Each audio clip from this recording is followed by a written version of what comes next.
नमस्कार. तुम्ही बघताय सोप्या रेसिपीज आणि सुसंवाद. तर आज करणार आहे तिळगुळाच्या पोळ्या. त्याच्यासाठी आधी सारणाची तयारी आहे. साधारण 1 किलो गूळ घेतलाय आणि 1.25 किलो तीळ घेतलेत. जायफळ वेलची पावडर आणि 2 चमचे खसखस घेतली.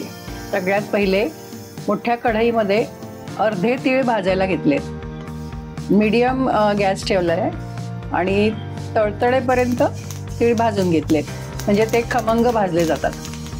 त्यानंतर ते काढून घेतले. दुसऱ्या घाणा आता भाजायला घेतलाय. त्याच्यामध्ये सेम पद्धतीने तळतळेपर्यंत भाजून घेतले. नंतर थंड करण्यासाठी म्हणून मोठ्या वाडग्यामध्ये काढून घेतले.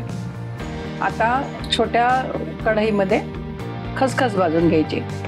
थोडीशी ब्राऊन होईपर्यंत कमी गॅसवर भाजून घ्यायची. खसखस भाजून झाली. त्याच्यानंतर मिक्सरच्या जारमध्ये आपल्याला तीळ काढून घ्यायचे. तीळ आणि थोडीशी त्याच्यामध्ये खसखस घालून आधी थोडेसे फिरवून घेतले.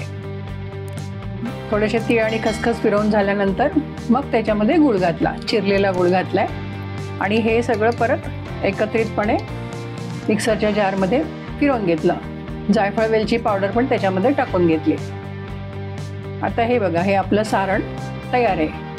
अशाच पद्धतीने दुसऱ्यांदा परत तीळ, खसखस, गूळ आणि वेलची, जायफळाची पूड हे घालून फिरवून घेतलं.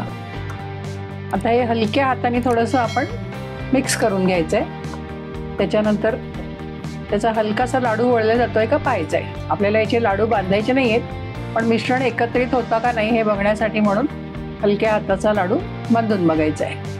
तर होतोय, म्हणजे आपलं मिश्रण व्यवस्थित झालंय. आता तिळगुळाच्या पोळ्या करण्यासाठी कणिक भिजवते. 2 मोठ्या वाट्या कणिक घेतली मी आणि अर्धी वाटी मैदा घेतलाय. 2 चमचे मीठ घेतले. मीठ थोडंसं जास्त असतं याच्यामध्ये. आणि तेल, ह्याला मोहनच घालायचं असतं, त्यामुळे तेल थोडंसं जास्त वापरले जाणारच आहे. आधी थोडं घेतलंय, कणकीला लावून घेऊ. नंतर मग जसं वाटेल तसं परत तेलाचा वापर करणार. बघा, थोडं परत घेतलंय. तर पाणी घालून नेहमी आपण भिजवतो तशी कणिक भिजवून घ्यायची. मकर संक्रांतीपासून ते रथसप्तमीपर्यंत आपण भरपूर तिळगुळ वेगवेगळ्या पद्धतीने खाऊ शकतो. कधी पोळ्या करून, कधी लाडू करून, कधी वड्या करून तर करायच्या आणि खायच्या, कारण सीझनही असतो आणि याच वेळेस आपण जास्तीत जास्त तिळगुळ खातो. आरोग्यासाठी पण चांगला असतो. नंतर वर्षभर तेवढा तीळ खाल्ल्या जात नाही. तर ही कणिक भिजवून तयार आहे माझी. आता ही झाकून ठेवली आहे. आता पोळी करायला घेतली आहे. छोटीशी पारी केली. त्याच्यामध्ये आपण मोदक भरतो ना, तसं सारण भरलं. सारण भरताना त्याचा एक हलका लाडू करून घेतला होता मी, म्हणजे मला भरण्यासाठी सोपा गेला. मोदकासारखं सारण भरून हलक्या हाताने त्याला गोल गोल फिरवून घ्यायचं, म्हणजे आपणच हाताने थोडंसं कोपऱ्यापर्यंत सारण पोहोचवतो. जेवढा हलका हात घेता येईल तेवढा हलका हात घ्यायचा आणि कोपऱ्यापर्यंत दाबून घ्यायचं. गोल गोल फिरवून पुरणपोळी लाटतो तशी तिळगुळाची पोळी लाटून घ्यायची. सारण कोपऱ्यापर्यंत पोचणं थोडंसं कठीण जातं, कारण गूळ असतो ना, गूळ चिकट असतो. त्यामुळे काही ठिकाणी पोचलं नाही आहे बघा माझ्या पण पोळीचं, मलाही दिसतंय ते. तर अशी ही तिळगुळाची पोळी तयार आहे. लोखंडी तवा तापत ठेवलाय, त्याच्यावर ही शेकायला ठेवली आहे. सगळीकडून थोडंसं तूप सोडले. आता त्याला उलटी करूया. भाजून झाली आहे खालून असं वाटतंय. आता भरपूर तूप लावून घ्यायचं.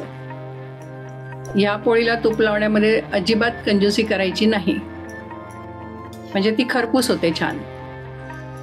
त्याच्यानंतर दुसरी बाजू पलटून घेतल्यानंतर परत भरपूर तूप लावून घ्यायचं. पोळी छान फुगायला लागली म्हणजे जमली. तर अशी ही तिळगुळाची पोळी खाण्यासाठी तयार आहे. तर तुम्ही पण करा आणि खा आणि मुलांना खायला घाला. धन्यवाद.